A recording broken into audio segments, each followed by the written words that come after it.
Happy to make some travel arrangements. Come back and see me. I have a letter I'm writing to the Philippians. I need you to take it with me to Philippi. Okay, see you in a little bit.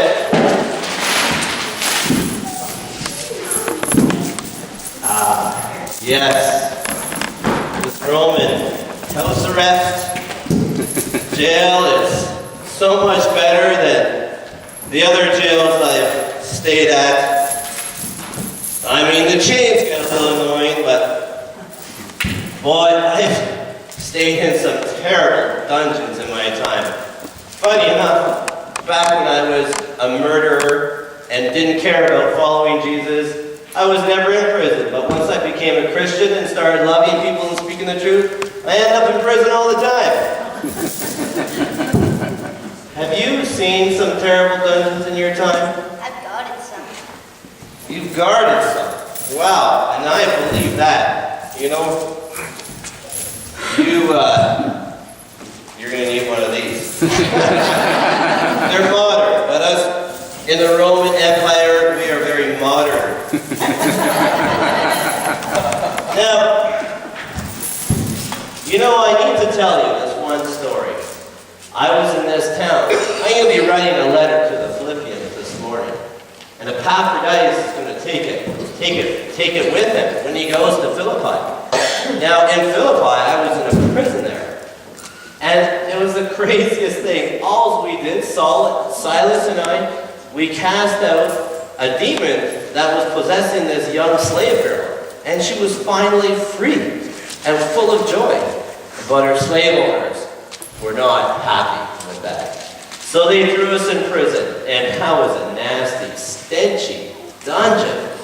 And I don't know who they thought we were, but we were in the most secure place, in stocks tied to the wall, our hands and our feet like this.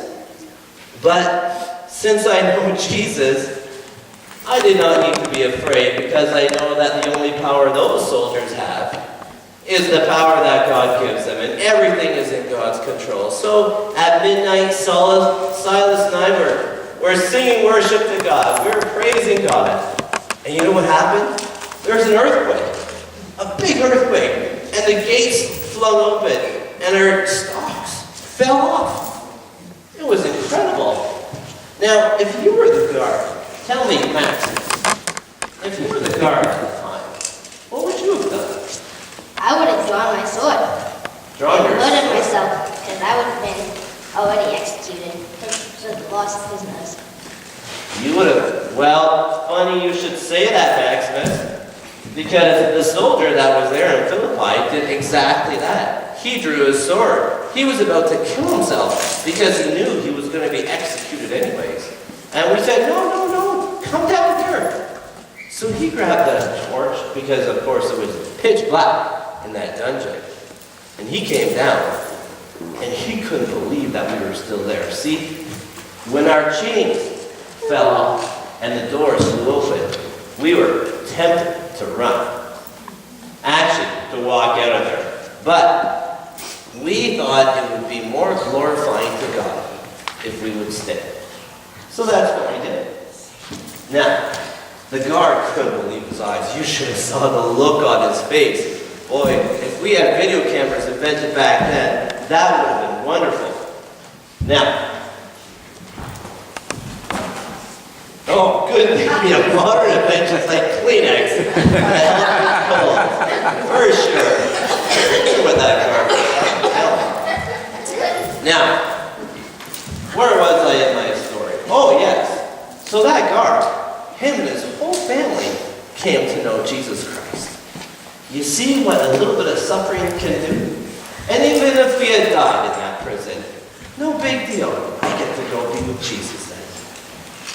Now, Julius and Maximus, tell me, what is it like being a Roman soldier? We are the best, most powerful soldiers in the world, and no one's going to beat us without paying us a lot. We traveled from Rome to England to Egypt and back to Rome. Almost the whole world is under our Roman authority. And we'll continue to go, beating down, destroying cities, until the whole world is under our Roman authority. And I would have a crown of oak leaves, a sign of bravery, demanding respect from everyone. One by one, we beat towns. Sometimes we need to sack and burn them. Other times, they want to be led by us, simply because they're impressed with our presence. With destroying cities, we have two different methods. The first is by blockade. We construct towers and fences all around the city. Then attack until the enemy surrenders. The second method is assaulting. We use a tower and a battering ram to knock down the walls. Then we use a large catapult. We also build forts as we go, just to keep us safe.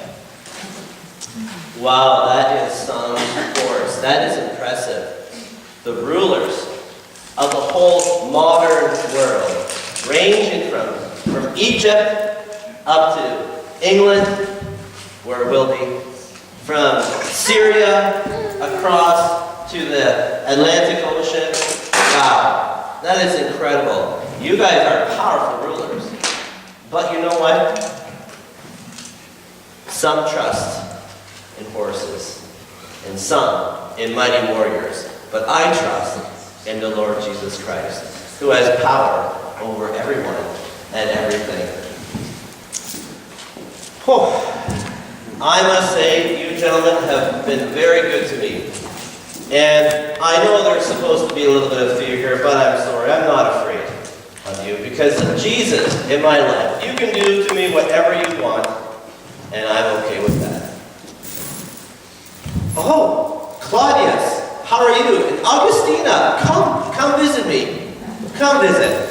I love getting visitors here in my house arrest. They come by my window and my door and they visit. How are you young ladies today? What are you young ladies up to today? We were just on our way to go buy some fish from the market. Some fish from the market. Wow. Now, I haven't seen my companion Timothy for some time. Did you happen to see him? Yes. Was he at the market telling people about Jesus? Yes. That Timothy. I am so proud of Timothy. He is always telling people about Jesus. Wherever he goes, he is a fine, fine young man and a mentor. And he will exceed his teachers. Now, Claudius, both you and Augustine, you work for Emperor Nero, don't you? Yes. I had a feeling you were going to say that. Now, he obviously doesn't live in a little shack like I do. Tell me, what is Emperor Nero's house like? It's very big. Some call it the Golden House. He even has a 120-foot tall statue of himself there. It has a garden in it too. In the summer, the Romans use the garden like an extra living room. It keeps them cool. The roof is designed to keep the Romans cool too. It doesn't cover the whole house. It slants downward to a pool that fills with water. This also lets in air and light. But not all houses are like that. We are poor and we live in an apartment building and they stink. That's for sure. They sure do stink. But you know what? All that glittering glitz he has, a 120-foot statue made of himself. That's ridiculous. Who does he think he is? A god, obviously. Now, and I've heard some people worship him as God, but I've also heard some terribly, terribly vile stories about this Emperor Nero. I wonder how his wife puts up with him. How would you live with that? Tell me, who is he married to anyways? Well, that is a complicated answer. He has had 3 wives.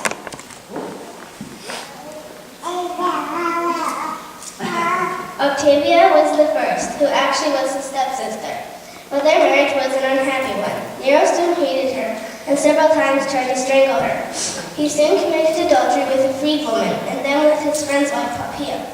When Poppaea became pregnant, Nero divorced Octavia and had her veins cut open and suffocated in a hot air bath. Nasty. That is brutal. Octavia's head was given to Poppaea. When When Poppea was ready to have her second child, she challenged Nero on how he spent his time. In return, Nero flew in a fit of rage and kicked her pregnant belly, causing her death. Oh, what a sick man.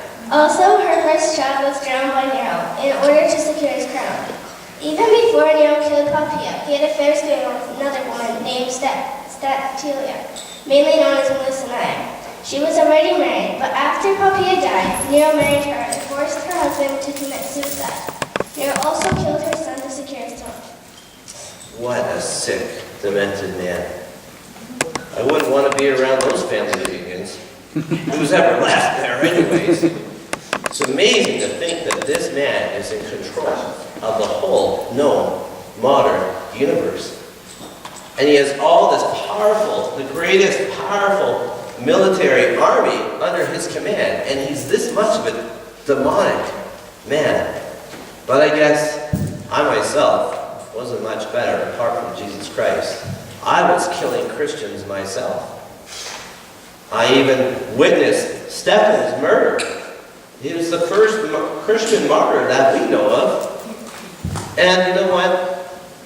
Jesus Christ changed all of that. Maybe there is hope for Emperor Nero. We should pray for him and all people. Nero also likes to throw parties and order games and races, anything to make him more popular. Nero does not seem to mind killing anyone, but he especially hates Christians like you. Yes, I know he hates Christians like me. Tell me, what does he do to Christians? Christians are publicly executed, thrown to the wild beasts in the amphitheater for popular entertainment, and even burned alive, having first been doused in oil and used as torches to light Nero's garden at night. He is a very wicked man. Don't tell him I said that. Oh, I won't tell him you said that, and thank you for your bravery in sharing that with me. Well, with a man like that in charge of this whole known world, and I'm in his town, in his prison, and he hates me, obviously he's not going to hesitate to kill me. My days are numbered. You know, when I think of it myself, I can be afraid. But when I focus on the truth, on the gospel of Jesus Christ, I am free from any anxiety and any fear, and that is why I can rejoice, even here, under Nero's command and guard. I can rejoice in the Lord always, whatever my circumstances, because I know that Jesus Christ is Lord over all. You know, I better get busy writing this letter. Epaphroditus is going to be coming back soon, and he's going to go back to Philippi. And I need to have this letter to the Philippians finished by then. Can we hear it? Well, you sure may. And thank you for coming by. Grab a seat, and you can listen.